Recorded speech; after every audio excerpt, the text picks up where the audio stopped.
live from the green room. Tony Rock in the building. Trey Elliott in the building. What up? Joe Feezy Fox in the building. What up, gentlemen? What's up? What's going on, bro? What's going on? But you know, we're going to jump right into it because we have planes to catch and business to tend to, stadiums and venues. Trey Elliott just had a very interesting week. Yeah, man. And just got back home to Los Angeles to tell us all about it. Yeah, man. So shout out to everybody, man. Happy to be back around the family. I was in Atlanta for the last week working on the Capital One commercial with the legendary Spike Lee. Oh, wow. Yeah, man. And I was doing some stand-in work for Samuel L. Jackson. That's what I was hired for. Yes, sir. Now, let me tell you the dope part about this right here, because prior to when I was asked to do this, I was hesitant. I was like, man, I don't want to do no stand-in work, whatever. I'm like, you know. Yeah. But then they said how much I was going to be making. I was like, okay. But then the last episode we did when Elliot was here, you know what I mean? And we was talking about appreciating the small things. Right. Everything was resonating to me. Yeah. And I was like, yo, I got this opportunity and I got to look at it as something bigger than what it is. I got to look at it as the comedian and the actor Trey Elliott is just going to do some stand-in work for Sam Jackson. Not just Sam Jackson, he's a fucking legend. And Spike Lee, when you're doing stand-in, Spike has you actually reading the lines. There you go. And he's actually giving you directions as if you were the Had the part. So he's telling you everything what to do. So I got to read lines with Jennifer Garner. I got to read lines with, with Magic Johnson, Barkley, like Wow. yeah, and I got to read lines with Spike because Spiker, he's in like majority of all the scenes. Wow. So wow. I was just like, this is a fucking masterclass that I'm in right now.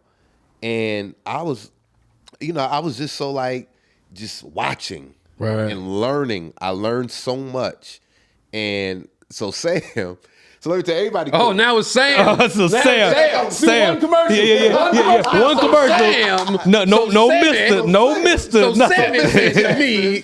Let me tell you about Samuel L. Right? Samuel. Okay. All right. So a lot of times I'm on the set and he always the last one to come. They be like, give him a 10-minute, let him know 10 minutes before whatever. So I will always just be on the set, on whatever with everybody, with the main actor, Spike, Jennifer, Magic, whoever. So we all just chopping it up. Yeah. So Sam will always come, and that Sam will come. It's kind of like tag team, all right. But we would never have the chance to talk. And he funny. He be in there cursing everybody out. What people don't realize that him and Spike relationship go so far 40 years back. Yeah. So far back. So Sam be like, man, what the fuck you talking about? Spike like, nah, this shit don't make no damn sense. I need to do it like this. Like, motherfucker. White people will say intimidated. But the black people, no, this ain't nothing but your crazy drunk uncle. Right. That talk all the shit. But he like to just talk shit to people. You know what I mean? With no malice, he just like, yo, this is just who I am. So one day he's sitting down right next to me and I was like, man, what's up, man? How you doing? How your day going, brother? He was just drinking water. He just looked at me for like 10 seconds while he was drinking, like, man, I'm like, oh, shit. He's like, how you gonna fuck with? He stopped drinking. He said, what you say? I said, how you doing, brother? How your morning go? He was like, oh, my morning going good. How your morning going? I was like, it's going good. Then he talked to his assistant. He was like, hey, man, what other stand-in that, whatever, what other stand-in that we had or whatever the case may be. And I'm thinking like, shit, I done fucked up. Don't talk to me. Yeah. He said, mess something up. So he got up and stood next to me. He just jumped up and just stood next to me. He was like, I'm taller than this motherfucker. And I said, yeah, man, it's because your hat. And then he sat down. He was like, I'm working on a series with a little Netflix series, starring Kevin Hart. He said, my boy, hold on. I'm in it, so starring me. and then Kevin Hart shooting in Atlanta. I mean, if you ain't busy, you don't got nothing you doing 2 months, let me know. And I was just like, I said, well, I'll let you know, man, I mean, I'm saying if you ain't, I don't know what your schedule like. Right. And the assistant was like, well, hey, if you could do some days, cool, some whatever. I said, I'll let you know. Just give me, so we exchange numbers. I said, I'll get back to you. That's what's up. You know what I mean? Yeah. I'll let you know what I'm thinking. Yeah. And from that day, I wore this Muhammad Ali hoodie the last day. So by the time he's cool, so he sat next to me. He was like, where you get that hoodie from? I said, it's from Zara. He was like that, man. He said, my boy make jerseys. I got hoodies. I got a Sugar Ray Leonard one. So then I go and just happen to see what this new series was. It's actually going to be on Peacock. It's called Fight Night. And it's about the night Muhammad Ali lost the fight after he got his license back to go box. Okay. And it just happened that I just had that. I was like, I'm gonna wear this Ali hoodie. The energy just was just like, yo, wear this hoodie. Yeah, you know what I mean. And it was just a coincidence that it was about that. Is about Muhammad Ali, which I think is what caught his attention. But I said all that to say, guys, it was just a fun experience because, and I took it as a master class, and I was like, you know what, I have to stop thinking about things for what it looks like and think deeper because we're all in this business to experience anything that this business involves. Right. So to be on set and to just be a part of that and to get directed, it don't have to be the way you think it's gonna be all the time. Right. Like, it could lead up to ultimately. It don't have to be the way you think it's gonna be or the way you want it to be. Exactly. Yeah, man, and it was so dope, man. Magic invited, me and wifey to the skybox. Yeah, I was like, I'll be there. You know what I mean? So it was a fun experience, man, and I'm just thankful, man, and I'm just looking forward to the opportunities and doors that are open for all of us. Yeah, man, that's good, man. Because I remember. Okay, go ahead. I was like, I remember when you called and it was like swimming around in your head, and it's like, dude, you gotta, a door like that opens up for you like that. It's hard to just accept the small victories. Yo, this is for me. It wasn't anything compromising, and you just never know what door that's gonna lead to. Right. So, but I'm so glad that you did that, brother. Yeah. So that was my question. My question was, I don't know if you know, but you and I spoke, and for the people watching, he was hesitant about even accepting the offer. And so now when you're sitting here and you were like, I had an opportunity, it's like, I don't know what the hesitancy was initially. What was why were you like, I'm kind of apprehensive? You just needed a soundboard. You know what? So one thing about me, man. What he said to me, sorry, I'm not speaking into the mic, but he said to me was, I wanted to see what you thought about it. And I'm like, what do you mean what I thought about it? Like, So my thing is this, and whenever I make any decisions, I go to people who I consider my mentors, people who I look up to, people who opinions I value, and people that may be in the business longer than me. So I always go to certain people. And then, with us being a team, anything that I do that could alter the scheduling of anything that we doing, I go to my team. But I was just like standing. I was like, I don't want to be. I was just that word just stand in. Like stand in is not star. Yeah. I'm like, I'm on one of the hottest tours. Yeah. One of the hottest tours. But we auditioning. We it's so much that we trying to do, and I really had to just say, Trey, like, you don't know what other opportunities. So I was just stuck on the stand and like, hey, you stay. All right, then get the fuck off the set now. You getting treated like shit. Ain't nobody knowing like how dope you really are at what you do and what you could potentially contribute to this. I'm like, man, I could, if you say this might be funnier. Right. Like, you just want, anywhere you go, you want people to really respect what you do. Yeah. And the minute somebody don't, sometimes your ego be like, man, so, So question.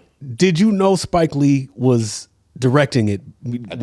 Okay, that's cool. Yeah, because when we was on the phone, you didn't say that. Yeah, I knew Spike was directing it. Okay, that's what's up. I knew all the info, and I was just like, yo. And like I said, the money was good, but like I'm saying, I'm just always like, all right, let me. And I've always been like that. I always go to at least 3 or 4 people, just because I like to put it on the board. Are there any pros? Are there any cons? Okay, cool. Like, let's go. Even if I know my decision, I still. I don't know why I'm like that, but I always ask people for their opinion. Now, when we spoke, he told me that Spike was involved and Sam was involved, and then he said the money. Here's what he said. The money's as much Sam as Spike. I'm like, bro, you got to do that. Like, what are you talking about? Yeah. Because see, he was like, remember the time? I can't remember what city it Shout was. out. Captain Kirk's Jamaican Rum Punch is our sponsor. Every week, enjoy. Order it. Link right here. Look, link right here. Order you some rum punch. It's amazing. Blitz. When we spoke, he said only the Sam Jackson, the stand-in part, and I think maybe you was letting that bother you a little bit, and I was like, no, man, that's gonna open a door, because you remember is a couple cities that I had booked a commercial, and I had to call you, and say, yo, Rock, hey man, I think it was a callback, and it was a actual. I got booked, so I had to call him and say, "Hey, man, I don't know what you did. Get a local, get you, Jordan." So we compensate for that. But this is why we do this. Yeah, if we get an opportunity, we got to go get that, because all that's going to do is give credibility to what we're already doing. What we already had. And I had to tell myself that. You know what I mean? So it all worked out. And with this 2-month situation, I'm like, hey, like. It'd be a dope experience. So plus the benefits of it. Your mother's in Atlanta. My mom is in Atlanta. You're from Atlanta, friends and family. Yeah. You're gonna eat good every night. Yeah. You're gonna make money. You right there. Actually, you might actually be closer to some of the cities we are that we gonna be touring. You might be able to take a. If you got a weekend, you can, I can make that. I could get out and catch you guys. Do a night or two maybe. Yeah. What's gonna happen is you're gonna be exposed in that world, and they're gonna need you for something else. Maybe. And aren't you guys all the same college alum? Yeah, we all Sam Jackson and Spike went to Morehouse, and I went to Clark. So I'll let that be known. But it's all AUC. Yeah, it's all right there. I made all that known. I was like, yo, I'm AUC, I'm Clark. So I was putting I'm not intimidated by nobody in the system not wanting to speak. I go in there, I just like, yo, what up, Spike? You know what I mean? But I'm not like, Mr. Like, I'm like, yo, I respect them, but I'm there like, yo, what's good? What's up? Because, I want them to know, like, all right, he just ain't on here just being timid. He's like really like... like you're supposed to be there. What's up with this kid? Right. I'm holding my sides. And Spike like, well, you don't have to... you don't got to memorize lines. You can read the lines from the teleprompter. I was like, I know, but I'm cool. You know what I mean? Yeah. But then if I hold my sides, I was holding them like how I do it all this shit. Right.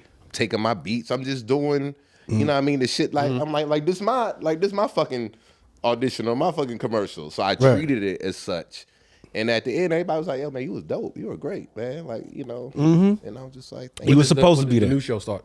I think in February. So I'm going to email them. Matter of fact, I'm going to email them after this once we leave here and get all the deets and take it from there. So, question: did they give you a trailer?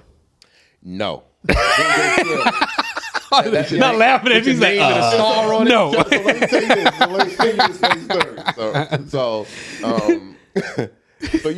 No trailer. Everybody know in Hollywood, the biggest no-no is to fall asleep on set. You better not ever fall asleep on set. That's not the biggest no-no. You've seen a lot of bigger no-nos. Right. But like, there's a lot of people going through shit right now for bigger no-nos. They wish they fell asleep, but you're not supposed to fall asleep on set. Like they always be like, yo, no. Man, we had just got finished eating lunch. You already know how that goes. Get the itis. I'd have had chicken, steak, shrimp. We on the scene on the couch, and I'm sitting there. They getting all the light and stuff. I'm talking to one of my mans. You know what I mean? Who's Spike standing in, and we talking. All of a sudden, I don't even know I doze off. I'm like this. I literally for like 5 seconds. I open my eyes. Spike like this. Nigga. He's just looking at me like an auntie. Like I said, yo, man, my fault, Spike. I said, bro. I said, man, it's steak, hot. chicken. Yeah. I said, he said that. He said, you got the itis. You all right? I said, man, you know what y'all fed me? You know what I mean? Like, so he just laughing and everything, man. But like I said, man, it was a dope experience. That's dope. So, but they didn't give you a trailer. So, like in between takes, like where were you? Like, well, the last day, wifey had, because she had a principal role, so she had a trailer. So last day I slept in her trailer. Oh, okay. Oh, nice. Yeah, that's cool. We had a place to go. Yeah, wait, so is that how this whole thing came about? Like she was already involved? Her homegirl cast a lot of stuff. Right. She cast principal roles. She cast background roles. She cast stand. Like, and Capital One is one of her biggest clients. The people, the ad agency that does Capital One. Right. And so, yeah, so she always. Oh shit! Tell her I got one in my wallet to get the whole team. We be the new Spike Magic. Yeah, right. Well, I'm not Magic. We the new Magic. Or Magic, I'll be Spike. I'm short. Like, and the last thing I'm gonna say, because I was air hustling, because Jim Nance was there. He was okay. Hello, friend. Dionne Warwick, all of us, right? So I hear Sam Jackson talking to Jim Nance. I ain't had to sign no NDA, so I can say it. He said he get his residuals from Coach Carter like $200,000. Nice. He was like, yo, they must be paying fucking Coach Carter somewhere overseas or something. Every time I get a check, that shit like $200,000 a year, a quarter. I mean, your residuals. It don't matter. Yeah. Okay, yeah. No, they come. It depends on when they show it. Okay. Because I get checks damn near every day sent to the house. Okay. Like it'll be SAGA after. Like, oh shit, got a check, and I'll always open up to see what the show was. Yeah. But here's the thing: the residuals go down every time. So if it's 200,000 next year, it'll probably be 120, something like that. But like, how long ago did? Oh, it goes for a long time, bro. I get checks from stuff I've done mid '90s, and the shit be like $1.50. I'm like, $1.50. Hey, they get $1.50. Fuck it, you know what I'm saying? Man. When they show it a lot, like sometimes I get a residual check sent to the crib. Like, bro, you don't even know. Sometimes I'll be in the crib, minding my damn business, watching the game, go to the mailbox, 5 G's out of nowhere. Yeah. Check in the Just mail. sitting in the house. Yeah, that Boom. mailbox money. That feels good, doesn't it? Feels great. Yeah. Feels great. Yeah. Yep. Wait, That's so, good. all right, so look, we're gonna go a little bit deeper into this whole thing because, like, that's like the tip of the iceberg. The whole getting the offer to do something, and feeling like I feel some kind of way about even accepting an offer to do to be a part of a body of work. Right. So that's not major in what I'm about to say and what I'm trying to say.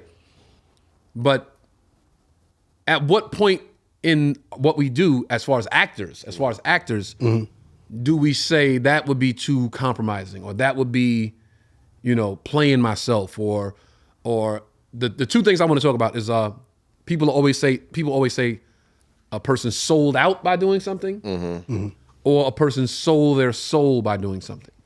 And what does that? What is that? Like, here's the thing. The question is this, because I believe they're two different things. What is selling out, right? And what is selling your soul? Well, I think that selling your soul means that you are forever changed based on your decision, and you've compromised your core beliefs. You've taken a serious change for this deal or this opportunity. Right. Let's say you sold your soul. Let's just take the extreme example. You were a devout Christian, and you played some part in a movie, and that led to a door. Hey, we liked you in this. How would you like to do this adult film role? That, taking it, whatever the benefit is, if you do it, that goes against a core belief. So now by you doing it, you have forever changed who you are, because you've not violated, but you've gone against a core belief that you've had. That's what I believe selling your soul means. As an example, you've compromised your core belief. Okay, I understand exactly where that's going. And wait, I should hear your part. Yeah. So selling your soul basically is doing something that you could no longer look in the mirror and see yourself anymore, or you could no longer look in the mirror and sleep at night, or look in the mirror and just be satisfied. Okay. You can't sleep at night anymore. Like, you lose sleep behind the decision you made or what you've done. It haunts you. It haunts you. Yeah. Okay. All right. I get both. I get both answers. They both make perfect sense. I feel like when people say, because it's always a third party that says a person sold their soul, sold their soul. Right. I don't think that we are in a position to say another person sold their soul. I think selling your soul is personal to you. Yes. I think if you did anything questionable in front of a camera, or far apart, or that other people wouldn't feel comfortable doing. If you can sleep soundly at night, then I guess you didn't sell your soul. It's not for outsiders to say you sold your soul. Only you would know if you did that. Right? Wouldn't you be the one that would say, I just sold my soul for that? Right. If so nobody else to determine, because you got people who don't have a soul. You're soulless. Right. You have nothing to sell. So that you make a very, very valid point with that. Yeah. It's internal. It's internal. So yeah, we can look at a person and go, I think, but basically what we're saying is if I did that, I would consider myself, that would be me selling my soul if I did that. But if you can live with it, who are we to say, you know, if you can live with it, number one, and you made some money, I guess that's the ulterior motive for you. Money doesn't rule me. Money isn't my motivating factor. If you made some money and you can live with look at yourself in the mirror, like you said, and you might have been able to feed your family or help your family get out of a situation, and you can sleep soundly at night, who are we to say you sold your soul? Man. I think it's a very judgmental statement. It somehow goes against society, what society says is acceptable behavior for you or I or this. I don't know, just whatever the situation is. It's like, you shouldn't be doing that. You shouldn't be like prostitutes. Prostitutes, did they sell their soul somehow? You know, that's frowned upon. If it's frowned upon by society, does that mean that you sold your soul? Or are you just doing something that society frowns upon? But if you're in a position, if your back's against the wall and you're a young girl that's voluptuous, and you realize like, hey, this could get me out of this situation I'm in, maybe your core is like, this is wrong. But if you're making money and now you can eat, who are we to say that what you did with your body is selling your soul? So then what would be the difference with sold out? Selling now out? That's the thing. What's selling out? Okay, what do we think selling out is? That selling out, I think that involves other people to where they are left wanting, or you've harmed someone outside of yourself. Like, how so? Oh, okay, let's say like you broke your mother's heart, you sold out. No. Like a group of people. I mean, that could be you sold your mother out for doing this. Like you were. Let's take a more specific example. Okay. Barack Obama sold out black people with his black skin. I'll say it like that. How so? Because by virtue of you sharing our skin tone, we see you as a black man in the highest position in this nation. And you did not do anything specifically for us because you were black, like every other person of a different hue or a different people group does for their people. Whether it be right in front of everybody or underneath the table, you did nothing. I feel not, we have the Affordable Care Act. No, everybody benefited from that. And you as a black man know our plight to some degree. And I think he sold us out for a personal gain. And there's a whole, I won't go down the rabbit hole. First, I want to say the views of Joe Fox are not those of black people. Right. But also, look, so you think Obamacare should have been just for niggas? I didn't say that. I'm asking you. Would you no, think it should have been? No, I don't. I'm just saying. You think there should have been something he implemented in government that was just specifically for black people? Yes. Like what? Give us an example.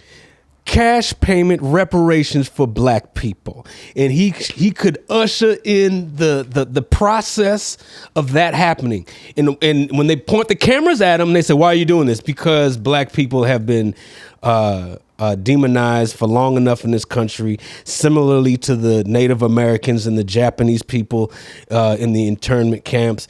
We paid them reparations. I know it's going to be a large scale, but hey, look, because I'm here, I'm going to do this. It's no different than if your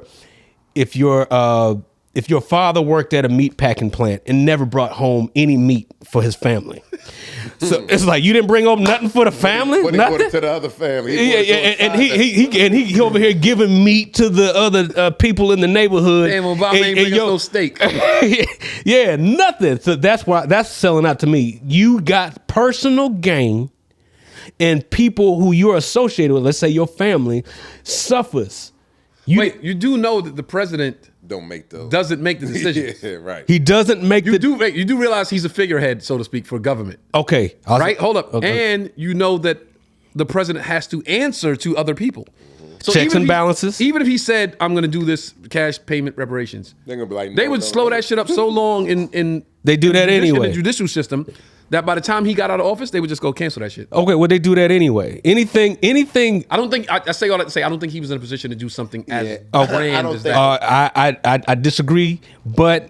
The intern is shaking his head like he doesn't believe it. I disagree, but you are in a position of power where you can advocate for your people specifically, even though that branch of government doesn't create laws, it doesn't create policy, it does have executive powers to do executive orders, but if don't nobody fulfill the order, then plus I also don't think reparations should be a cash payment.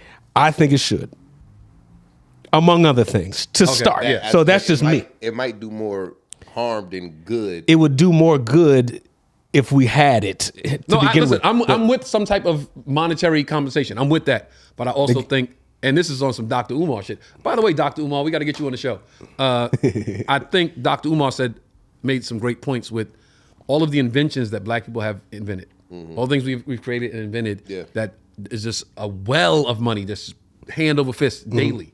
Mm-hmm. We should get the patents back. The patents. The patents back. So we can make money in perpetuity. That's what you want. You always want to make money in perpetuity. In perpetuity. That means forever. Okay, so that requires some economic shift in our favor to where we benefit like every other people group somehow. Right, and giving us our patents back would do that. That's one thing that would do that. But if somebody, and this is, I mean, you shouldn't have asked that question because now, but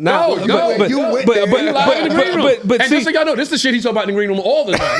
This is really the green room now because once we get up the stage, Trey and I in the green room like, yo, that was a dope ass show. Shorty in the front row, and Fox coming like, yo, these motherfucking crackers. Bro, what's going on? What are you talking about? No. The fact that if you're in a position of power, intern, come sit in. Let the intern in. You don't got no mic, but you can sit here. If you're in a position of power and you black and you're benefiting from being in that position and you're not doing anything for your people, I'm saying you're selling your people out. Okay, here's another. You're saying he sold us out. He didn't sell out. Is that not selling out? That's a specific sellout. Yeah, I'm saying that you sold out and left your people. And as far as I'm concerned, all skin folk ain't kin folk. Here's a classic example because he sold us out. Okay, so I'm gonna say this, and just politically, in regards to Obama, like I said, it wasn't just Obama. It wasn't just him. Obama don't live in the White House by himself. There's other sellout niggas up there too. So I get it, but it's not just him making those decisions. So it's hard to put that on him. So that's just one example. So I'm going to give my definition of a sellout, and I'm going to bring it back to where we was. Where we was at. Yeah. It's if, or a few examples. For example, like you have somebody who says, "I'm a black leading man, but I will only do scenes or do movies with non-black people." Okay. You know what I mean? Mm-hmm. Or is there such person? No. I'm just giving an example, or like. Or you, like for example, if I was to say somebody was a sellout, and I don't know personally, but just from looking at the screen, I'd be like, Zoe Saldana a sellout. She'll never got no black leading love interests. All her love interests are always white men or Spanish man. And I know she may not have nothing to do with the casting, but they don't see her as black, right? So for me, I'm like, if they don't see her as black, and she's not fighting to say, hey, I'm black. Won't you give me some, you know what I mean? Won't you kind of give me another a love interest of a different, give me a black dude sometimes, you know what I mean? Like, let's make this shit, you know what I mean? Like I do have a black audience at times, but then you look at her personal life, you be like, all right, she kind of a little selling out. Or athletes. Is she selling out in her personal life?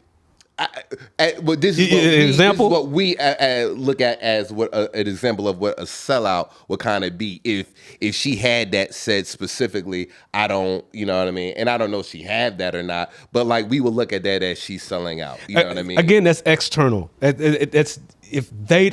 I think that whatever the logic that you had is that, well, if they don't feel that, is it really selling out? I think that's my question. That is the external. If they can live with themselves, then we're just spectators on their life. We are. I'd say we are spectators, but if we're, it's basically like, put it this way: I see actors in Hollywood do things that I know I wouldn't do. Right. Wholeheartedly, wouldn't be me. Right. But I can't say that person's a sellout because that's his life. So I can't say he sold his soul because that's his life. So if what would be your example for you? Like what if you said this? If you see Tony Rock doing X, Y, and Z, and the guy done sold the fuck out. I don't, you know. What would that? I guess it would, because it's the thing that everybody talks about is wearing the dress. Mm-hmm. If you see me wearing the dress, be like, yeah, I'm over the fucking waterfall. I didn't. He said over the waterfall. Jumped out the window. I jumped out the airplane with no parachute. Everybody say no. People keep saying that. No. Like this is the thing. They put a money. I'm curious. So you're saying that there is a number amount that is tied to your soul, your core, your beliefs, who you are as a person. You saying yes or no? You're saying there's yes or no. I'm asking you yes or no. You're saying there's a dollar sign. There's no dollar amount. I think there is. You smiling like there is. $10 million. $10 million. He was right thinking about if he had it. $10 million. $10 million on your mind, bro. I gotta ask this. They said for $10 would you wear a dress? I was like, man, I buy extra dress. You buy an extra dress and change the clothes. I buy extra dress and all. So okay, so let's say this. I did that on purpose though, because I was like, if you think that the dollar amount and the purchase price would make you say, you think my answer would change because you threw the money out before you asked me the question.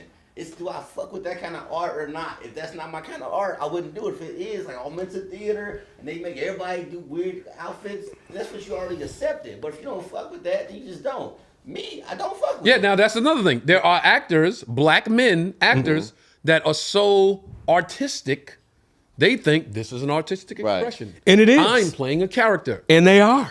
And that's what I say. Theater is weird. Because I already know in high school, and I was one of the cool kids in high school, but I know it was some dudes that was like, Trey in theater. Trey halfway, you know what I mean? He up there talking about where art thou and doing where art thou? Yeah. Some Shakespeare shit. Yeah, but you a thespian. And so which goes back to the statement that I made. No, we're gonna address that. We're gonna address that. But go ahead. Would you want me to? No, go ahead. Okay. I'll put it up. So I made, and I'm gonna tell you what inspired this right here. Mm-hmm. So hold on. Okay. I got it right here. Okay. Cause I got it too. And this is like this is what I said. Okay, but I'm gonna tell you what my while you're looking that up, were. Okay, just okay. Mind you, I did say before the update because I had to say update I got the first draft. Oh, those are two different pieces. No, just go ahead. But here's the thing. So this was in the midst of the this was after the Kattwilliams stuff. In the midst of the Katt was Kattwilliams. talking about people selling out and this person and this and the compromising positions that people put themselves in this business. And Trey said, how many of y'all selling your souls wearing that work uniform, AKA the dress, every day working for the white man, in quotations?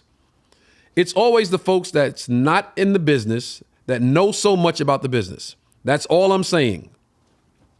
And then everybody. Right? Now, I took great offense to this, but I don't do social media. I'm not gonna go back. I'm just gonna call him. I'm not gonna do social media because then it's for people to go, oh, they arguing, and I don't know y'all, so why would I do it? Yeah, right. But so first thing I saw was like, wait.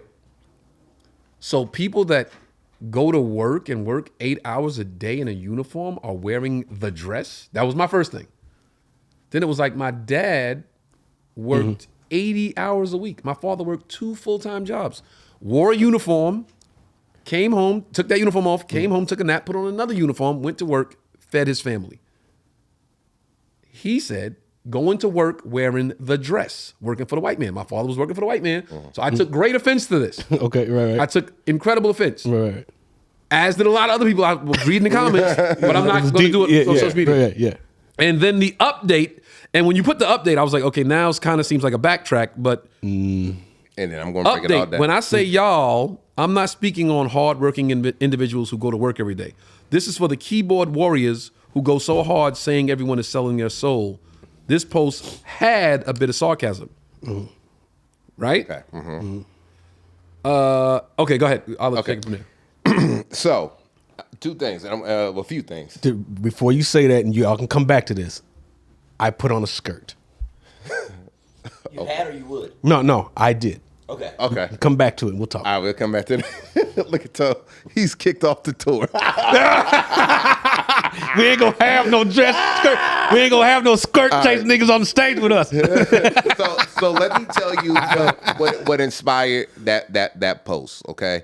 And then hopefully we'll have some clarity and know that it wasn't backpedaling. And wait, before you even start, can I just say one thing? Sure. I think the thing that made it a problem was when I was reading some of the comments, you going back and forth with people, and I was like, he's not clearly explaining what his stance is. Like I was reading your responses to people, and I'm like, nah, that's not. But go ahead. Go ahead. All right. And sometimes, when I'm on social, I'm doing so many other things. I'm like, okay, okay. So after this Katt Williams thing came out, all of a sudden this whole dress shit just got that much bigger. Mind you, this has been out for a very long time. The theory with the dress started, if I'm not mistaken, and we can all correct me if I'm wrong, when Chappelle did that interview and he talked about, it was on Oprah. And he was talking about Martin, Mariah Carey, and he was talking about when he was on set, and I think it was for Blue Street. Yes. They asked him to wear a dress. Hey, Chappelle, man, we think it's funny, boom, boom, boom. That's when we got woke to this dress. Well, for me. Okay. That's when you got. That's when it became a thing to you. Yeah. Okay. Yeah, and I'm gonna say this. That's when it kind of became a thing on YouTube and social media, because YouTube was out way before social media. So you start seeing all these Illuminati videos like 14, 15 years ago. I feel like this is when people started kind of being aware of what this dress thing was. That's when you became That's when I became aware of it. Right. That's when I became aware of it. Fast forward years, people was talking about it back then, but then it kind of just fizzled, here and there. But then with this Katt Williams thing came out, everybody started going so hard about this dress theory, right? And I just started reading all of these comments from people who live in Wichita, Kansas, people who live in Oregon, people who were nowhere near associated with this business, knows nothing about Hollywood. They got an knows and I'm reading so many. I've been reading about Kevin and Tori, and Tori was a comedian before Kevin, and she wrote all this shit. And I'm like, yo. And when you really start knowing these people, you're like, yo, these motherfuckers don't know what the fuck they talking about. Right. Not because they don't know what they just going off of what they're seeing and hearing. Right. But they're making these comments and standing on it and making it concrete as if they were in the room. House of Cards. And that's when I started getting pissed off.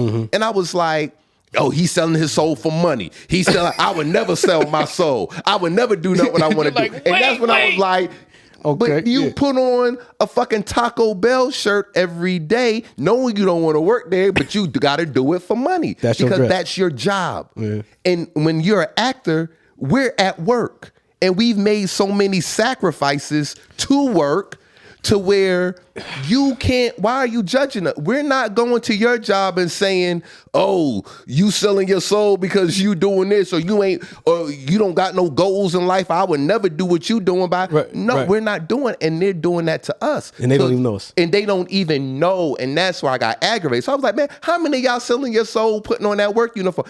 And that's why when I said it's always the people that's not in the business that got so much to say about people in the business. My mama ain't who work every day. She ain't on Instagram talking about these motherfuckers selling their soul. You know what I mean? My dad ain't on Instagram talking about these. So it wasn't aimed to those. It's aimed at the people who going so hard in the comments and they saying it like they know. I go on Martin page. And now I'm seeing people like, you gonna wear that dress in Bad Boys 4? You going like, and I'm like, yo, I'm like, this shit is so. I get it. My stance, I wouldn't wear the dress, right? But I said, I feel like back then in them 90s, when Martin was doing Shanae and Mama Payne, and like, I feel like they did not, and I could be, because I don't know, but I feel like they didn't really know about the whole theory. I felt like they were just pressured into making and creating something for us. And we all laughed, we all loved it, and we all thought it was funny. Now, fast forward to when you started getting into these other movies. I don't want to name, you know, the ones that ain't maybe classic, or you feel like, all right, they just doing it just to do it. This ain't really that funny. Then you could kind of start that theory. But I'm like, yo, back in the 90s, man, I just really feel like some of those people were really just trying to create art and just really just do something that was funny for the people. Hold on. Tyler Perry, who I'm not a fan of the Madea at all, but the nigga wore the dress before Hollywood. The nigga was wearing the dress at theaters with 10 people with local plays. I'm not necessarily a fan of it. I'm not wearing a dress, but I was defending the art. Because I'm like, yo, these people will make all these comments and you'll see other people backing them up, agreeing, and it just aggravated me. Like, y'all don't know. Y'all don't know. Well, if you look at the interviews, you will see. I said, I don't gotta look at the interviews. I could call the person you talking about. I could call them and get the information. You know what I mean? And I've seen it so much, bro. I've seen people talk when they would talk about. And this is the weird part about being in the industry, and we still got a little time to be on social media. We can read the shit. Even when things happen with your brother, I'm like, Tone backing up for his brother don't even do it. I'm like, yo, do you know how many times I wanted to be like, I wanted to fight people because they talk, and I'm like, you don't even know this nigga in conversation. Tone ain't working yet. I'm like, yeah, what? Like, you don't know? You must. We selling tours out every fucking. But these people are saying shit, and they like, and then people backing them up, and I just got fed up. So it wasn't for. Damn, go ahead. Cook, nigga. It was not for the working people. That's why I said that the people who got so much to say about this business, don't come for our bed. Let us talk about it. That's why when I see Jaguar Wright, I'm like, I fuck with Jaguar Wright. And I think a lot of things she's saying, she's making very good, valid points. But I listen to her more because she's been around the people. She's seen so much stuff. So she has validity. But this nigga who work at Kinko's in Michigan don't know what he just basing it off of this video and that video. So that's who I was attacking. Okay. I think a better response to all of that would have been, it's interesting how all of you guys that aren't in the business claim to know so much about the business. But as a comedian, that would have been perfect. As a comedian, you guys aren't in touch with the business. You don't know any people you don't have any cousins in the business, but you guys act like you know so much about the business. Yeah, I still have to. Yeah, as a comedian, what would have made it make more hit directly what you're trying to say is that the sacrifices that you make at work is the dress. Not the actual having a uniform on. No, I wanted to say exactly. Going out of your way to do something like you saying that somebody wouldn't do it, but yeah, you will. Like, meant to say, "Oh, y'all staying late." Like, I ain't staying late, but you end up staying late. Right? That would be the quote unquote dress because it's like I thought you said you weren't gonna do it, but here your ass here at 10 o'clock. To me, that would be that's your dress. We all got little dresses in our situations of work. Is what I think. That's how my brain accepted that at first when you said it. So I was like, oh, I can see everybody compromises a little bit. But he said no, that's not it. Don't compromise. Then okay, you just sit here. No. Well, see, here's because the dress is the main thing everybody talk. Something that you have to put on. You made a metaphor specifically for that scenario. Yeah, exactly. And you were making it make sense for that post and all that. So I understand what you're saying. To me, the bigger issue with the dress, because like I said, I put on a skirt.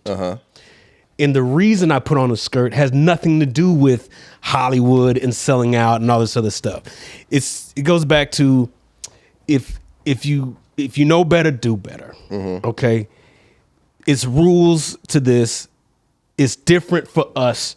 It's different for us being black. Okay, so when I was in I don't know, I think it was the 4th or 5th grade, and that commercial was on. Remember that? Where's the beef from Wendy's? Yeah. It was these 3 old ladies. Where's the beef? I mean, that was just so funny commercial. And me and my friends, we did that for some school play as a sketch. And I don't have no dress. I said go to my mama's closet and put on her skirt and found myself onto a wig. And with these old ladies had canes, and we reenacted the commercial.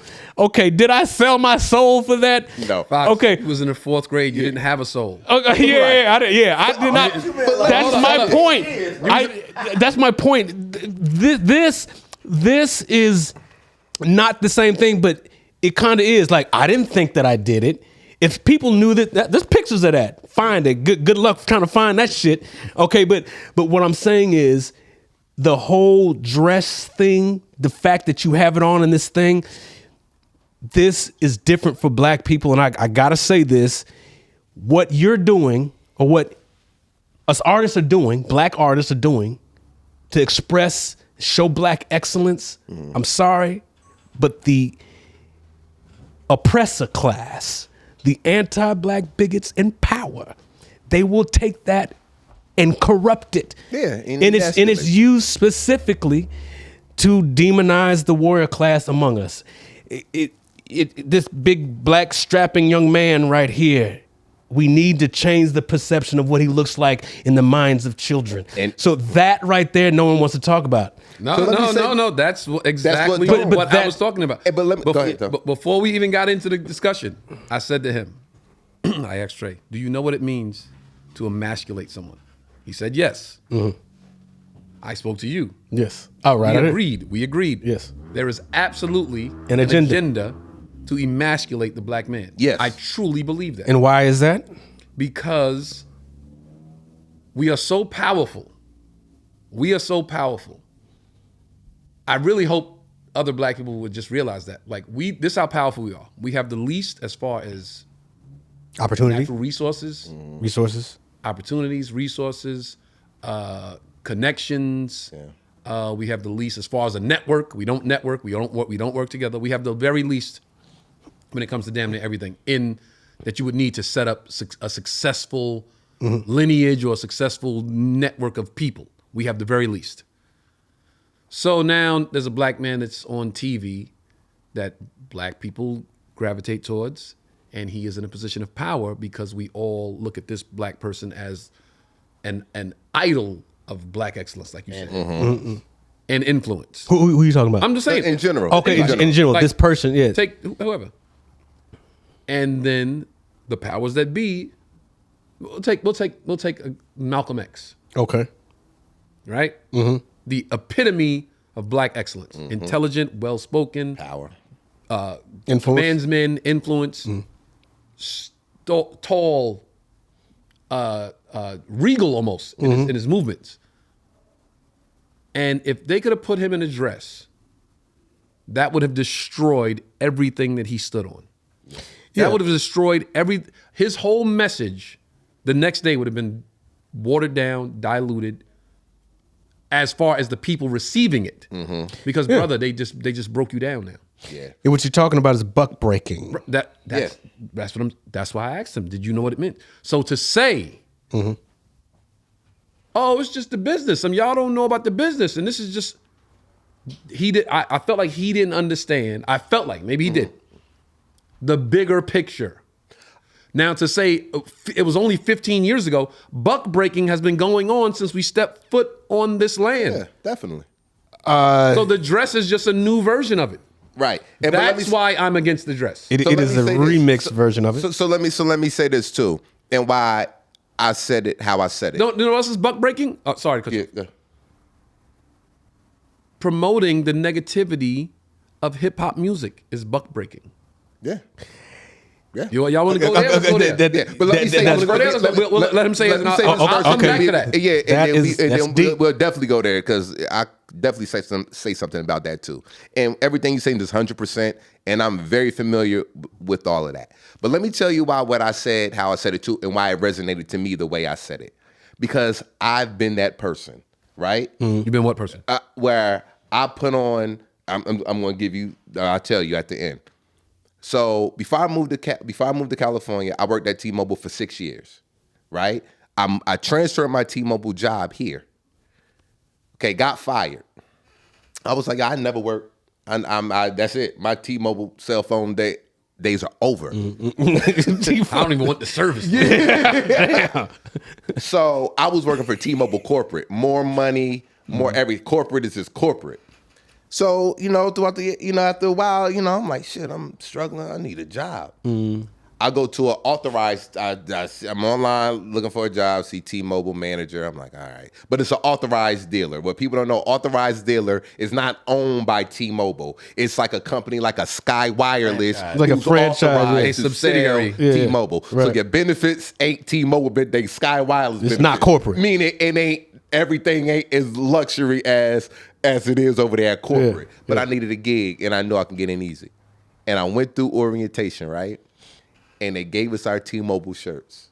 I swear. You threw up. When I put that T-Mobile shirt on, I was like, I felt like I sold my fucking soul. And this, I'm not even bullshitting. Yeah. Like, this ain't even trying to be funny. The feeling I had when I had put that fucking shirt on of disappointment in myself, I was like, damn. I know exactly what you mean. Never do this again. I know I said exactly I would never what you mean. and this ain't even a real this ain't even a corporate, so it's about to be.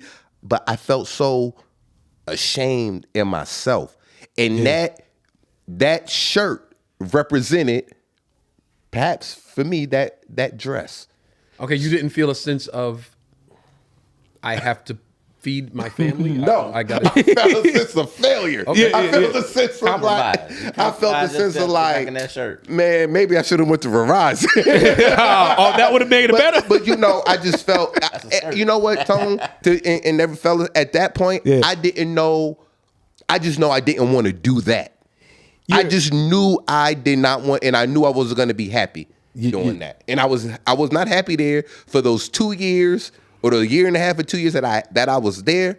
I was miserable. You compromised yourself in a sense because And I had to do it. because you needed money for self. It's self-serving in a way, but that's you. You internally you did it, so you felt like you sold out. If somebody else said, "He's like, man, he's doing what he got to do to feed his family," it's not like a sellout thing. I've been there. We've all been there, but I know what you. Yeah. Origin story episode. Sorry to cut you off. Yeah. My origin story episode. I said to you guys, I was working fast food at like 23. Yeah. Because my mother had moved back to South Carolina. I didn't want to move back to South Carolina after my dad passed. So I was like, I'm staying in New York. I had to get a job. Yeah. Called my godfather. He was like, I got a friend that owns this restaurant. It's a cafeteria on Wall Street. It's not, you're not gonna get rich, but it's a job, and I needed a job in the worst way. And he said he'll hire you immediately. And I just went and saw the guy. He was like, yeah, you've Harriet's godson. You can start tomorrow if you want to. I was working with 16-year-olds and 15, 16, 17-year-olds that was like in school. That was their first job and shit. That was their first job, and I was like, yo, never at all did I feel like I was a sellout. I was selling my soul. I was broken and dejected because I knew I'm going to get paid Friday and I need money to pay my rent. Yeah. And I need money to eat. And I was still Tone. I was still me. I was still the coolest motherfucker you ever met. I still had the same amount of chicks I had. It didn't affect me at all. I just knew I got to do this thing for a little bit of time to be able to do these things. And my father always taught us that. You got to do sometimes you got to do things that you don't want to do in order to be able to do things you want to do. Exactly. So that wasn't a breaking to me. You know what I'm saying? Isn't that the concept of the dress though? Like No. Sounds like the description. No. of the It is shirt. not. You don't have to wear the dress. You don't have to take a job that you had to take. I had to have a job. I had an apartment. I didn't have any money to pay rent. So you say, so if that's the case, I'm just saying I get the metaphor. so no. So you saying, so if your back's against the wall, you wearing the dress? I'm saying somebody makes logic of how you just did. Couldn't they say I needed that role to get all these other roles? The guy that was the producer for that said, if you do this, I'll give you everything else. So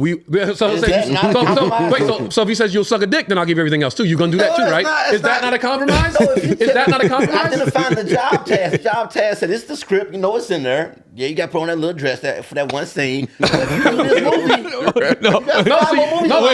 movie, you keep saying the things that are gonna come after it. So you saying you're gonna suck a dick if all these things come after it. You gotta feed yourself. So this movie gives you money and gives you future roles, which is security in your field of work, which is you know what those future roles. The same thing I said to Trey, I will say to you. We will agree to disagree because I don't see wearing a dress and taking a job that you kind of don't care for. I get the metaphor.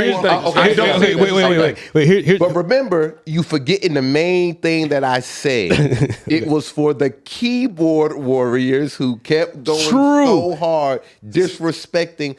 At the end of the day, I'm team crap. I'm like, yo, I'm gonna take up for my industry and the people in my industry. Now, amongst the people within the industry, we could go all day and say, yo, you know, and it's cool, but I don't like outside people coming in here talking about. What's outside people? Civilians. Wait, we were all outside people that decided to do this. So what if that person, the nigga in Wichita, Kansas, decides I want to be an actor? Then they got to enlist. Then he have a little voice. Pay your dues. You've enlisted. But now you have new perspective, bro. You can't come in here and tell us and act like you really know what's happening in this business. That's like when I used to play ball in the park. Deep, man. Sorry, when I used to play ball in the city all the time. And like somebody be sitting on the side watching the game, like on the fence watching us play ball, and the ball got out of bounds. Like, yo, it went off him. Like, nah, nigga, you knocked that off. It's like, no, son, you knocked it up. Yo, man, didn't you? Who knocked it out? And I'm like, yo, fuck that nigga. He's a spectator. No, man, I'm like, fuck that nigga. He's a spectator. That nigga's a spectator. That's exactly. So you get it. That's how. No, exactly. I know. I will agree to disagree with. He said that's the same thing as wearing a dress. No, it is not. I said the logic out loud. Your manhood is the same thing. I said the logic out loud. You just said. I can hear somebody also saying, "Well, I got to do that." No, but I'm not asking the logic. I'm asking John Grimes. So you're saying it's the same thing. I'm saying the logic out loud was not the actual situation. But to say if I do this for the time being to make some bread. Okay, why you keep moving away from what I'm saying? So you're wearing the dress if all of these things are coming after it. Who, me? Never mind, nigga. Never mind. Oh, okay. Why do you intern the mic? Why do you intern the mic? Are you wearing the dress if all these things come with it? No, I'm not. No, you're not. But I get so what's the argument? Logic. Huh? Okay, you're just saying you understand the logic. The metaphorical version, what I just said. Okay. Yeah. So you can understand wearing the dress as it applies to what I just said, my logic I made. You understand wearing the dress. I understand it for that, yes. For that. So you understand sucking a dick for that, right? I don't know what people doing, but they do For what I said, the way I set it up, you understand that, right?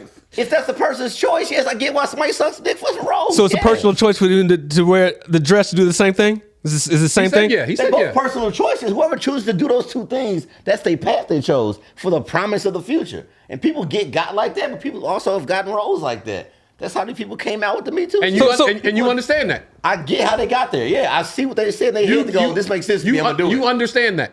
I can sympathize what they did. I have no empathy. Lord, how much? Do you understand it? Yes or no? I understand completely what they did. You understand? That's not my choice, though. Your understanding is this, but you're not going to do the thing that you understand is the case. That's what you're saying. Damn, I was like, shit. I like. I mean, I can put it out. Can I say? Make this blanket. Selective outrage with the. We trying to get you. Not within the. No, I'm trying to intimidate you. I'm trying to understand where is the line in your mind. Yeah, I guess it's a line. Listen, I guess that's the thing. I don't guess. I know everybody has their own line. Everybody has their own line, and it goes back to what we said earlier that we can't say somebody sold their soul. You can't say another person sold their soul. Which is my. That's not for us to say. So let me say this. Let me put this out there. Selling out, selling your soul. Those are euphemisms, colloquialisms for what's it going to take for you to be a hypocrite. And I mean, that's what it means. It's like, how much is it going to cost How would you have to pay you to be a hypocrite and be double-minded and unstable in all your ways? That is what we're really talking about here. And I remember a guy said on the radio one time, this is a long time ago in New York City, some shit just stick with you. It'd be funny and just sticks with you. I was listening to, it might have been like Howard Stern or I Ain't Missing the Morning, one of those. And it was some guy joking around about he propositioned this woman. And he said, like, you know, would you give me head for $1 million? Would you give me head for $1 million? And she was like, sure. And he said, would you give me head for $1? And she said, hell no. What do you think? I'm a whore? And he said, well, we already established you a whore. Now we're just trying to find How much is the middle ground. You know what I'm saying? And I was like, damn, that's true. That's so true. Like, she said $1 million was sure, no problem. Right, $1 was like, you disrespected me. So now let's just find that happy medium and we'd be good. Yeah, But that still makes her the person she was because she said yes at some point. Yeah. She has a number. She has a line. She has a number. So we can't. The guys that have the guys that wear the dresses have a number. They have there's a self-serving agenda for themselves, and that's not inherently wrong. But when you bring harm to, and again, it's different for black people. I'm not talking about any other type of people. When a black man does this in front of the world to see, it confuses the children and it taints the numbers of the warrior class coming up to fight against our oppressors. So why does it stop? Now that right there is, it just goes unsaid. We kind of assume people understand this. No, it don't go okay, we assume people understand this, but there's something else going on top of that. Yeah. Okay, so for me, my line is, where I draw my line is, hey, you want me to put on this dress? You can't get a body double? Why do you want me to do it? I got questions. So if I have to do this, then I'm going to be under your control of the image of a black man on screen. It doesn't matter about the artistic, it doesn't matter at that point. All right, so let me say this, Fox. It don't matter if you have a body double. That shit don't matter. It's still going to be looked at as your rover. Yes. And number two, why does it? And mind you, I am a advocate of not wearing the dress. So I just want to put that out there, okay? I would not wear a dress. I'm not. So that's not. Here comes the biggest butt in the world. A big ass. However, in addition. Why does it always stop at the dress? And this is the selective outrage that gets me. It's because, so it's okay for people to play a pimp. It's okay for people to play an abuser. It's okay for people to play anything else I got it. that makes a black man look bad. Okay. Why does it always stop at the dress? I will tell you. I will tell you. Cat going so hard with this dress thing, right? And I'm like, yo, like I get it, but look, we talking, and this ain't no disrespect to anybody. Got it. But if you look at Cat image, I mean, if you really wanted to go there, I mean, they got a perm in his head, nigga got, he done been caught with fingernail polish, which is okay.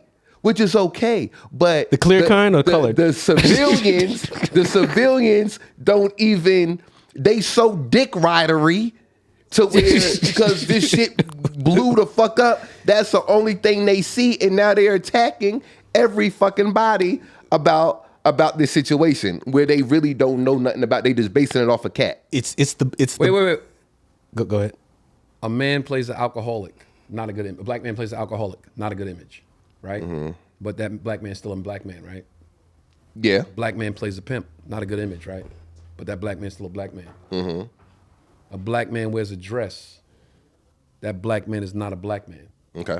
That black man has been broken. That's the difference. That's why it stops at the dress. Okay. So in addition, hold on a second. In addition to that, it stops at the dress, or rather, it starts at the dress, is right. Because you are subjecting your image as a representation of all of us, and that. Here's the thing. Okay, you. Sorry to cut you off. Okay. Black people, everybody watching, could we please understand and come to some type of understanding and some type of realization and recognition that we are held to a different standard. Different rules. White boy fucks up, that reflects badly on that white boy, him and him alone. Asian woman fucks up, that reflects poorly on that Asian woman and her alone. Black person fucks up. It is a representation and a smear on black people. We all represent each other. Those are the rules. That's just how it is. I know there's going to be a bunch of no. I speak for myself and I represent me and my family. We all represent each other. You have to always think, especially in this business, that what I do is a representation of my people. So I have to make thoughts based on my people. I have to make decisions based on my people, how it reflects on my people. When you say, fuck it, I'll do this thing because they paying me this much money, you have watered down, you have discredited and disrespected your people. That's just the rules. I didn't make the rules. I adhere to them and I totally understand them. Yes, I'm Tony Rock, solo individual. I'm the fourth born son of Rose and Julius. My family's from the Geechees. My family is Geechees from South Carolina. But I represent every black person in America when I do shit. So if I put a dress on, I smacked all of y'all in the face. I don't care if it's $10 million, which Grimy will gladly accept. I don't care if there's more roles to come afterwards that was promised to me that probably won't come because these promises we all know are, once they get you to do something, there's no guarantee them promises coming without you doing another favor. But we represent us. And once we realize that, I think we can start making some inroads towards making some progress in this country, some real progress in the country. So it goes back to what you said out there. It's to control the image of the black man, specifically, 100%. and you know this. Yeah. So you brought in your post Tyler Perry as an example of that, and we kind of touched on it. Yo, Tyler Perry is doing a great work. What he has done, you can't take that from him. He's a producer, not in what he's produced, but he creates a result. He supplies the demand that he's created. Economically, he's able to do a certain amount of things. We need more black people like that in the industry so we can service our own and profit from our own, okay? So with him, that looks good to us. But the fact that he has... It looks good to some. It looks good to some artistically or whatever. But the fact that this character, Madea, is a man dressed up as a woman. I've heard preachers say, oh, it's a drag queen, all that. I heard a post today, Tyler Perry, him as an individual has single-handedly gotten the black community to accept drag queens and all this other stuff. Okay, it's a bit extreme how he was talking about it, but the bigger issue is he's doing a good work in the fact that it is Madea, black man acting like a woman, that is used by these people to give maximum exposure. So when kids see this, Madea is cool. What's cool about him? Well, there's a man dressed up as a woman, and what he's doing, that's cool. You can do that in real life. But it's confusing. But didn't you just say it? And I'm not agreeing to disagreeing. Mm-hmm. And I'm so confused on what your stance is. Like, because don't do it.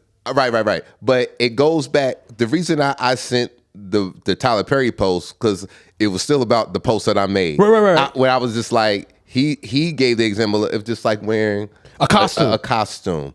Or a uniform. That's what he said. A uniform when you go to work. He did say that. Or he would say that. But we just agreed, right, that he did that before Hollywood. Okay, he did that before Hollywood. So his motivation for doing it is not the same. Was it for him to sell out, or was it for him for the money? Again, I'm gonna say this. I could be totally wrong, but okay. Was it for the month? Was it for Hollywood? Okay. Okay. Again, let me be specific.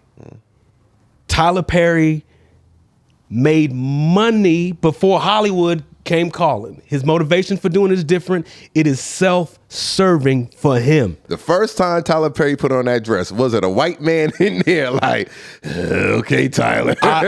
I'll say there was probably one in the distance going, what is he doing over there? Oh yeah, licking his chops. So we can use this. And mind you, dog, I've studied, I've stayed up, I've read, I researched. I know all about the agenda, especially in Hollywood, when it comes to black men and how they try to emasculate us and make us look lesser than. I'm very familiar with it, and that wasn't even my argument. It wasn't. I'm saying that's the bigger argument, that people on your post, it's not about that. So they're not That's talking why I kept having to tell people like, yo, y'all keep thinking about why you shouldn't wear the dress. I didn't even say whether you should or you shouldn't wear the dress. You created a metaphor that people didn't agree with. I created a metaphor that people didn't want to understand, or people didn't look like, okay, this is a comedian that's making a post. Yeah. And the post has a metaphoric flavor to it with a bit of sarcasm. No, I do this all the time, social man. media is not people. You think people on social media give that much credence to anything they read? People on social media, they read it like want to fight, want to argue. That's what they eat. Want to beef, want to discredit, want to disrespect. You think they're reading it going, well, maybe he's trying to. It's like maybe Rico or you. Some people take it. But I was what? Well, I said maybe Rico or you, because the first thing you said, son, I got to tell you what about the post, right? And I was like, what about you? And then you gave me that example. I was like, yo, Tone, you know me, and you know I don't mean that. No. That's why I said, what did I go back to? I'm not going to get with you on social media. I'll talk to you directly. No, I go back to what I said just now. I said, I was like, I don't think he did a good enough job explaining what he meant. From the words that were typed. Mm-hmm. I'm talking about just the words you typed. Okay. That said something different to me. Okay. Now, if you later on we talk and you go, no, what I meant was, okay. You got it. But that was typed. Did not say that. And then look, so then when I posted the Tyler Perry thing, and the quote was, I'm not a man who enjoys wearing a dress, Perry added. For me as an actor, it's a costume. It's like somebody goes to work at Walmart. But sure, I put that up there, right? But sure, he would say that. Right. It's the same thing as the guy that made $20 million of a rap music saying it's you're trying to make your metaphor make sense. I get a text. Right? I get a text from one of our mutual friends who said, but that ain't what you said. You said people who go to work sell they soul. Nigga, put that on the line, the timeline. I did not say that. That's not what I had to tell our mutual friend that, that's not what I said. and I got in his ass so bad, he was like, well, I don't want to argue about this on social media. Nigga, you argue every fucking day on social media. But now that I made it known that ain't what I said, and I showed you what I said, he wanted to back out of it. I want to clarify this. Wait, intern want to say something. There's no reason at all to have a movie where a nigga don't, like, you tell me the Nutty Professor shouldn't have ever been made? No. That's not a funny, if it's good acting or a funny movie. Wait, okay. Let me just sit. There's no. I'm trying to understand, like, I get that there's, no, I won't wear it. No, they shouldn't emasculate the black man. But, like, there's no situations where that movie had to have been made and be funny. So you don't think that movie could have been funny without that?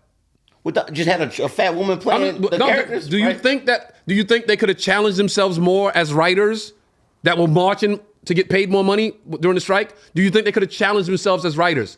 100%. So why didn't they? Because it's easy to put a black man in a dress to get laughs. Because you know why? Because they're laughing at us. You don't think they could have said, hey man, there's another creative way to do this? Now that was a great movie. Was that a great movie? Of course it was. I'm not going to say it wasn't. I'd be lying to everybody watching. But don't you think at some point we should say, let's challenge ourselves and be more creative? We've seen it done time and time again. We already know this is low-hanging fruit, comedically. Mm-hmm. Right. Mm. You don't agree with that? I see that logic. Yeah. This nigga. Yeah, I see the logic. You should fucking run for politics, nigga. You agree? I see the logic. Trey, correct me if I'm wrong.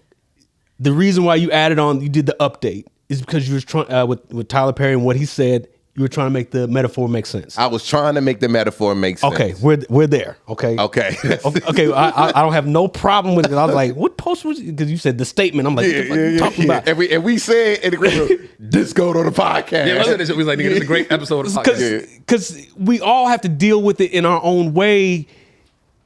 to continue doing what we love or doing what we do. Okay, the work that we do isn't really work because this is just what we do. We just get paid doing it and we have a lot of fun doing it. Right. But when somebody dangles a carrot and tries to lure you into the opportunity only if you would do this, and it's like, that's not cool. That's not cool. See, we all have free will, right?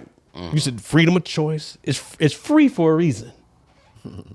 Okay, It's free because the white man hasn't figured out how to monetize it. it's In free. Texas. You have free will.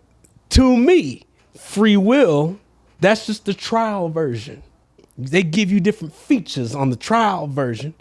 But eventually, if you want the real shit, you're going to have to subscribe and pay. So let me Okay. ask you this. That's a good one. Ain't it? That's a good one. I love that analogy. Free will is the trial version to self-determination. I like that. And we, Ooh, Joe Fox. and we as a people are right now paying the price for self-determination. We are meeting resistance. We have to guard our children from false imagery for our warrior class, the people who are actually going to fight in all forms our oppressors to get them to stop. Okay, when I say oppressors, who do you think I'm talking about? Just anybody. Puerto Ricans. Shout out to my Puerto Rican people. I love y'all. I am talking about specifically anti-black What time is it? What time bigots. is it? What time is it right now? 8 o'clock. 8. What time is it? It's 8:03. 8:03. This will be the last you see of us four right here. We're back in Hollywood again. Once Joe Fox finishes his statement. It was fun, Hollywood. Go ahead, Fox. I said Tell them who holding us down, Fox. the anti-black bigots and their collaborators. All right. People who know how powerful we are. You can stop talking. This show just went like this. They know. Look, I hope they don't find out this. No, we gonna find out. Go ahead. Your last word. You know what's cool though? This, with us talking about all this, and just to go back with us talking about Hollywood and some of our legends, man.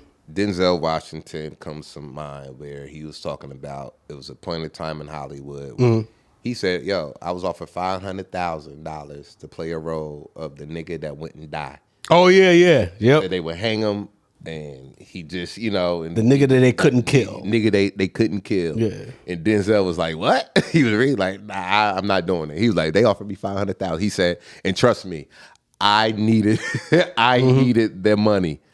You built, And Why do you think he didn't do it? Yeah, because he understood. He understood what? He understood him as a black man and what that would do. His image, His image and what that would do. And how we would look at him. and how we would look at him as well. And so yes. Because he represents us. Yep. And you have to stand on morals. you were right. Yeah. And we know, and that's what I'm saying. Co-sign? I think you're thinking that we were disagreeing with it. We would have never disagreed with that. We were always 100% on the theory with the dress, why they make us do it, and whatever. Once again, No, they don't They make don't us make do it. us I mean, They say $10 million and Yeah. okay. why they offer, why they They make say $10 million and more movies why to they come. make it That's look your good. golden Yeah. number. Yeah, why they And make he it said, look you know so what he good? says? I see the logic. Yeah. So we, but my thing is this. That's in house. We know about it. We're in the industry. I don't want outside civilians coming in, trolling. They're gonna telling us what the fuck to do, and they standing on business with they bullshit. And I'm like, they have no gonna idea fall. what They're the not fuck gonna be they able to- talking they ain't about. gonna be- What are your last comments on this subject before we move on? I'm just here to say that I get the logic of anybody that chooses to do what they do. However, I am very conscious of the black male image, and my goal is to foster it and make it strong as I can. So I wouldn't do anything like that. But don't ever let me tell somebody else what they ain't gonna do. If one of my niggas told me, "Hey man, I got a chance to put on a dress and make $10 million," I'm like, man, You know what Grimey's thinking right money, now? dog. Ain't got nothing to do with me. You know what I Grimey's ain't thinking right now? anyway. Grimey is thinking, how long is it before they're gonna tell the people that he married a white woman? Wait, the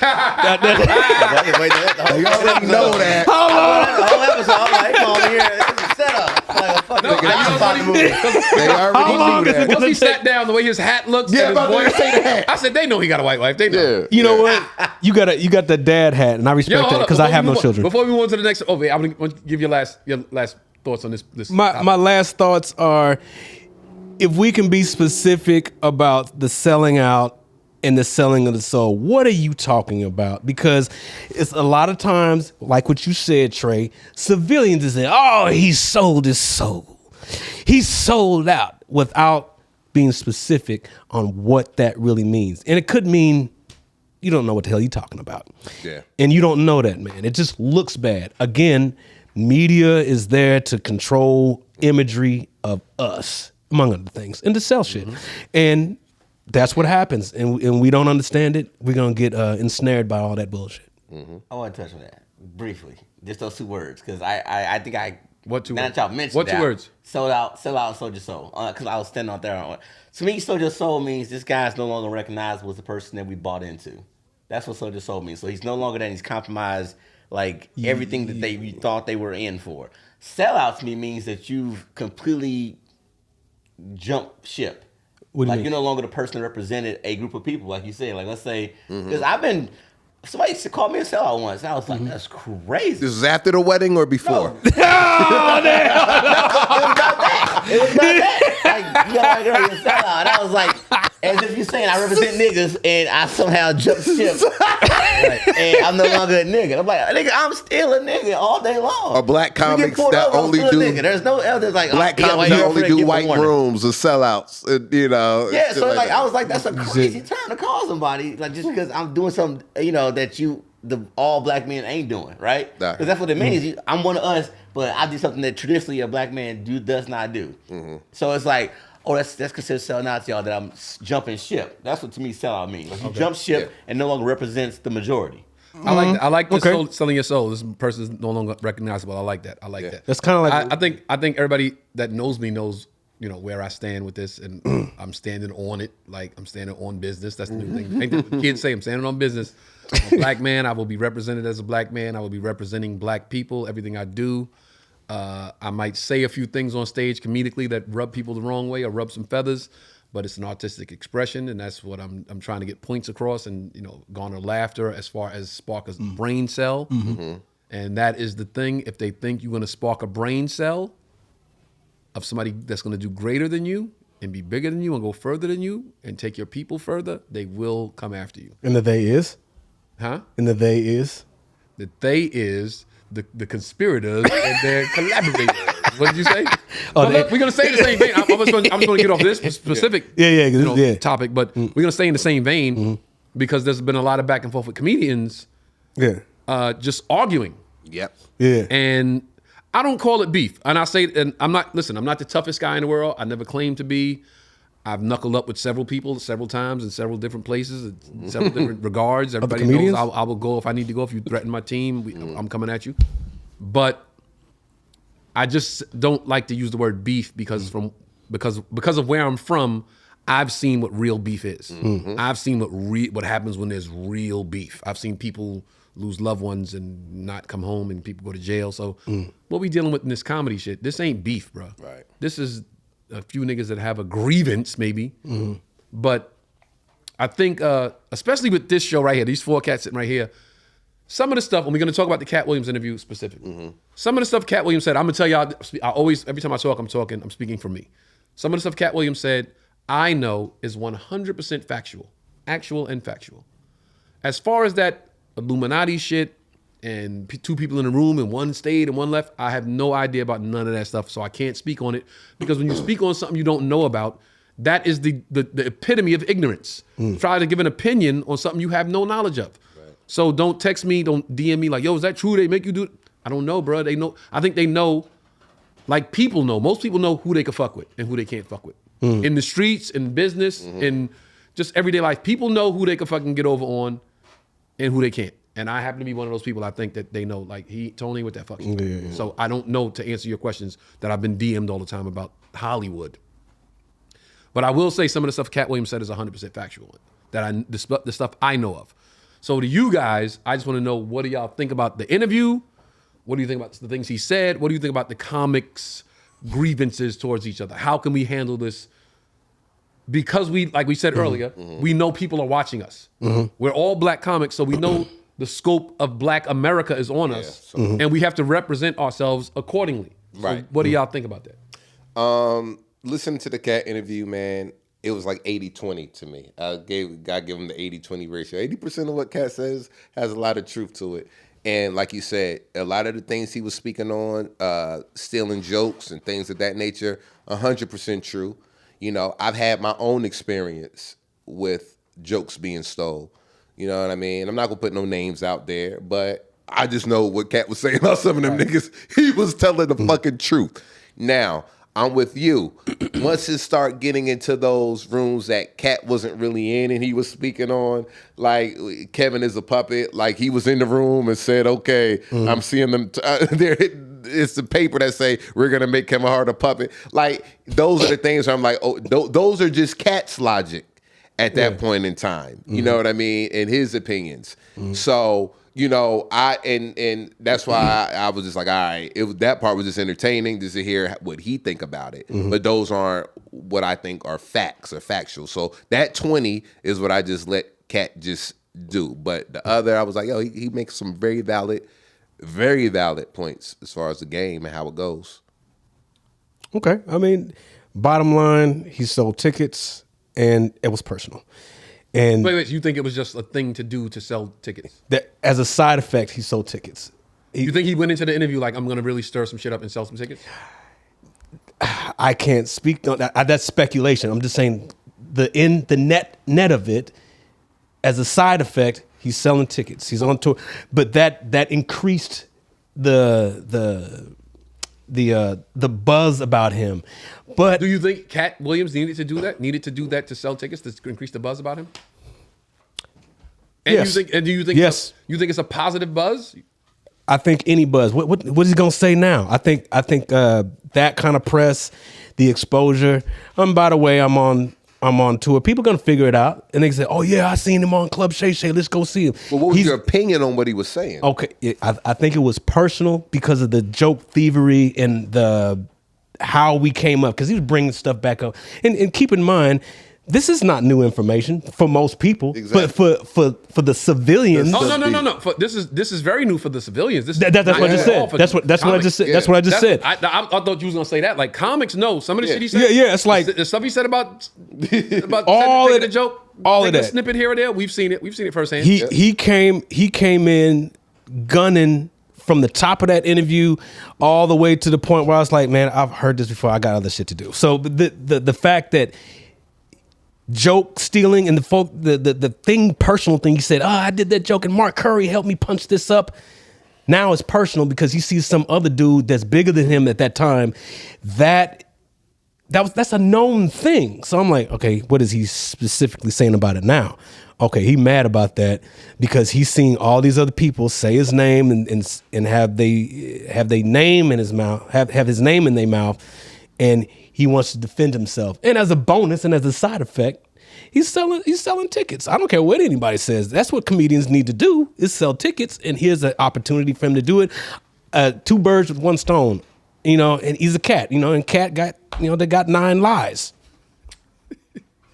Extremely intelligent choice to do it. I think whether it's intentional or not, he knew that was going to create a shit show, a firestorm. So I would say it was 50-50. Everything was 50-50 to me. Whether the truth he told in it and the shit he embellished on about certain stories, I think that was 50-50. I think the intention of, I'm going to have a real genuine interview, but also I'm going to call some shit, make people search my name and search when I'm coming to their city. You wouldn't say you got a 100-city tour at least 3 or 4 times without somebody going, damn, 100 cities, when if he coming to my city? Like, you wouldn't say it. It wasn't, it's comedians know what they saying. It wasn't no slippage of the mouth to mention how many shows he's doing a year.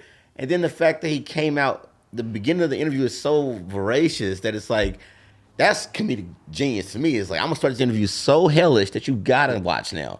Like, he started so fast. I was like, that's like a hot set. You come in like cracking jokes. It's like, that's what it felt like to me. Like, this dude came in punching. So, that was his ether. Like, yeah, Jay-Z. to me, it was like, oh, this is brilliant strategy altogether. So the comedian in me is like, man, this is a good fucking set. And then like the civilian in me is like, This was 3 hours. I didn't realize it was 3 hours. That's how fucking good it was. But I felt like he found a whole new, and this is what kind of. He don't do interviews much. That's the other sidebar. He doesn't do interviews much. Yeah. So Not like that. Strategic. I just felt like he got a whole new social media fan base. And it's like he don't even use the social media. It's like it came out of nowhere now to where nobody was talking about Cat to Cat is the greatest comedian. Cat is better than this and that. And that's what I'm saying. It's dangerous in a sense to do what you're doing because now the civilians are too dumb to even realize what's really happening and they just taking everything. The views of Trey Elliott are not those of Live from the Green Room or Tony Rock. Civilians are not dumb. Yeah. So what do we think happens next? If this is the calculated move? It's just the sold out tour. Is there a movie coming or is it some? Ain't no movie. More the same. Sell tickets because people want to see. Well, what's Said gonna say? What's such is gonna say? Like they get their tickets sold. Like who's gonna sell tickets now? Said and everybody that he named, they want to see what they talking about too. Right. Like they not gonna address it though. People are going to take sides like they always do, and people that's my man. He said this, and then at the same time, what's really funny to me is Cat. His old man voice is coming in. He's like, I'm talking about this thing right here. I'm like, what kind of voice is that? Oh, I think personally. I mean, his voice is changing. I think that's hilarious. This year, they're gonna look. I think they're gonna tape. I think they're taping the LA YouTube theater set. He's going to make money. He's going to make money. Other people associated nicely for that. I saw. I think he did that. Something about him, the YouTube theater, like it's being filmed, and I was like, well, shit, that was brilliant. Even if they didn't plan on it, they was 50-50 on it. After that, how could you not go? You think Said and Ricky? I don't think Steve tours anymore, but you think Said and Ricky are happy about this now because they're gonna sell tickets on the road? I wouldn't be. You think they're excited about going out now? I would. I'd be like, why you have to bring up in that manner? But I know my name is buzzing because everybody he name dropped was on Twitter the same day. Cat's up there #1, but everybody else's name was on that fucking trend topic. And to me, what'd you say? No, all buzz is good, but. From that perspective, come to my show tonight. What I got to say. From that perspective, again, it was personal because of the personal situation, and it played out on clubshayshay. But back to my impersonation, y'all just stepped all over that shit, and I don't appreciate it. Okay. No, it's done. It's over. No, it's not. It was personal. Negativity. I just think it's cool, but. If that's what your thing is gonna now be, what thing? What like just everybody? Anytime you're on stage or you're performing or you got an interview, is that gonna be your thing now to talk shit about Cat? Is that gonna be his thing? Is that gonna be his thing? He's a disruptor. He's always been like that. Big when he does them. That's never going to change. Steve Allen said, the great Steve Allen said, a comedian by nature is a troublemaker. Yes. That's like literally, I have that written inside my joke book. When you open my joke book, I have written inside there because when I'm writing, I always want to be reminded that, are you being a troublemaker? Like, you gotta say something. You gotta say something irreverent. Take away from that is the comic in me. There was some good tidbits in there, by the way, about like how you measure comics and they last per minute and kind of documented that. I was like, damn, that's interesting. But what my biggest takeaway from that was, as a comic, was that's his job. He entertained us for 3 hours, and we got to remember that even though people can take us seriously, he said, "I'm a comedian." He said, "I'm a comedian first," or something like that. Like he said, when you talking about the Wanda interview, it should be funny, y'all. It should be entertaining because that's what you know me for. Why would I not get on here and not have fun and be funny? And I'm like, I should keep that in mind. Like I shouldn't be going on somebody interview a podcast thinking, "Oh, absolutely, I'm a dignitary." I'm not a dignitary. I told you before. Tracy told me that when I used to work with Tracy. Tracy said, whenever they put a mic in front of you, turn the lights on, give them a show. You always give them a show. And I kind of would. I would remember that from time to time, and then I made a decision to always remember it. But I would go into interviews, radio, trying to promote. You're trying to crack something on the road. Tony Rock's in town this weekend, so how you doing? I'm like, oh, I'm good, guys. How's everybody doing? Good morning, Cleveland. Whatever. And I'm like, oh shit, I would leave like, I think I should have been, on like that. Sells that's tickets. Tracy said, give him a show. Like so now I go in, bruh, you see it now. I'm on the couch like, yo, what's up? What's good? Y'all up? Wake up? Because they might say, put your drawers on. I see you. That might be their ticket purchase right there. Like I didn't know enough about it. That translates into sales. Secondly, before you go, you right about that because after the Oscars, my name was trending. It was like anything related to it. It was bitch ass Will. Then it was Chrissy and me and whoever else, and everybody was trending.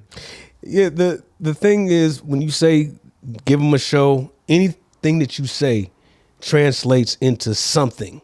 It's either a ticket sales, a follower, follow us. Thank you guys for watching. Follow the podcast. Follow every one of the people that are on this episode.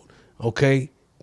I'm asking, I'm thanking them. You got to do that. And the people are like, yo, okay, I kind of like this guy. I will buy a ticket. So when that happens, it doesn't matter what the personal feelings, nigga, they going to sell them tickets. So let me ask you. So after the slapping, you was trending. Did you read any of the comments? What's your thing? Like, how did you feel? No. Listen, man, social media is demonic in a sense. Like, so I just try to stay away from it. I actually took you can't leave comments on my page unless I'm following you. So that at least I can engage with people I know. Right. And can come up and pull up on if I need to. Also, it's just so negative. Social media has given cowards courage, bitches, pussies, punk motherfuckers, bitch ass niggas, suckers, what other word we got for them? Has given all of them the greatest platform they will ever have. Yeah. They can talk about you in anonymity.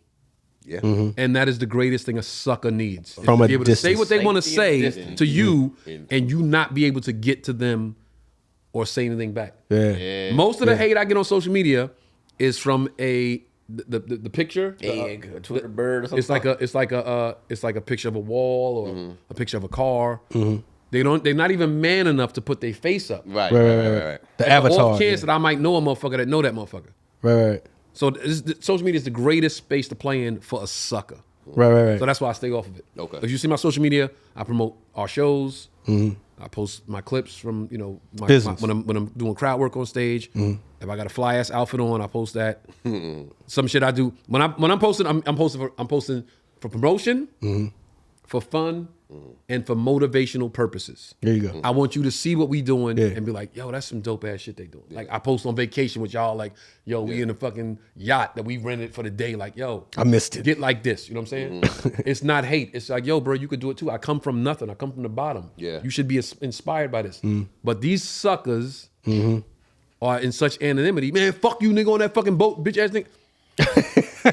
and we already covered this. It's like you ain't even mad that I'm doing this. You mad because you're not. Yeah. You mad because you broke. And every now and again, when I got amnesia, I say amnesia when I can't sleep. And, Insomnia. You can't remember the word. I can't remember the go. I can't even remember the fucking word. Insomnia. I got it. That's how tired I am, y'all. But we about to wrap it up. We about to go. But I'm like, what the fuck you say? Yeah. There's something in there. I'm the same way, man. Like, sometimes, it just bothers me, man. I have the time and I read and I'm just like, the dude that invented social media said, I'm betting on two things. I'm putting all my chips in on two things. You have no idea how self-absorbed people are. I'm putting all my chips in on how self-absorbed people are. Everybody want to post their food and look at me and I'm doing this. You have no idea. I'm putting all my chips in that's going to work. And I'm putting all my chips in of how cowardly people are. Yeah. Putting all my chips in. And that shit paid off big time. Yeah. I think social media is going to turn into, in reality, in real time, one big Black Mirror episode. Have you ever seen that? No. Black Mirror on Netflix? Oh my goodness. But our faces are out there, our words are out there, our lives are out there. Man, the powers that be that want to control society, they're gonna start deep faking people. They got our faces. They got get my face. Mine too. They're gonna get your voice patterns down. They're gonna cause dissension. They have complete control over everything that you put out there. It's like what did they say? Like once it's online, it's out there forever. Like you can't get rid of that. And can't get it out the cloud. Yeah, can't get it out the cloud, man. I think the more that we guard our images, our intentions, we do what we can, man. But we're subject to this world. But it's like they make us need to use this as a tool, and like if we don't use it, it's like we get left behind. Well, this is the business. This is the business that we chose. Yeah. This is the business that shows us.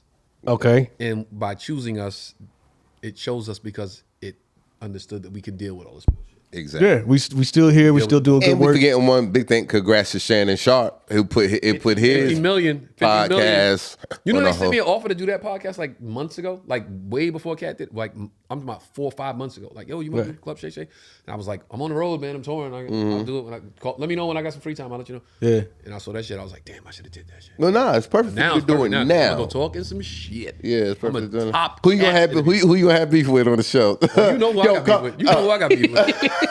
You know who I got beef with. Ain't no mystery, motherfucker. Y'all know. Yeah. Look, I think everybody as we evolved, we're gonna become targets to some degree because we never know who's gonna be, you know, that guy that says, "Oh, Trey did this and Trey did and Tony did this or Grimy did this or Joe did this." I'm gonna be like, "What the? Oh, hold on a second. There's some discrepancies." Yeah. Right. But look, so just know if they come after you, we After defend all you. of us. Yeah. I'm defending you. you. Oh yeah. I'm defending both. I'm assuming. I'm saying assuming it's not true. Assuming it's not true. Right. Look, If it's your ex-wife, I'm like, nigga, that's it's between true, them, nigga. That's hilarious. Your ex-wife, I'm like, yeah, I got to do that. If it's true, don't say nothing at all. Just within amongst us, we talk about this shit like you fucking wrong. Yeah. That's what I'm about to but say. if it's Look, not if I'm true, we wrong, gotta just have my defend back. it. Hey, look, if you wrong, if I think you're wrong, I say, yeah, I ain't gonna let you get freaking smacked in the head. Yeah. You know, nah, not if I'm standing right there. That's fucked up. Grimy, give me your social media. Where's your next show?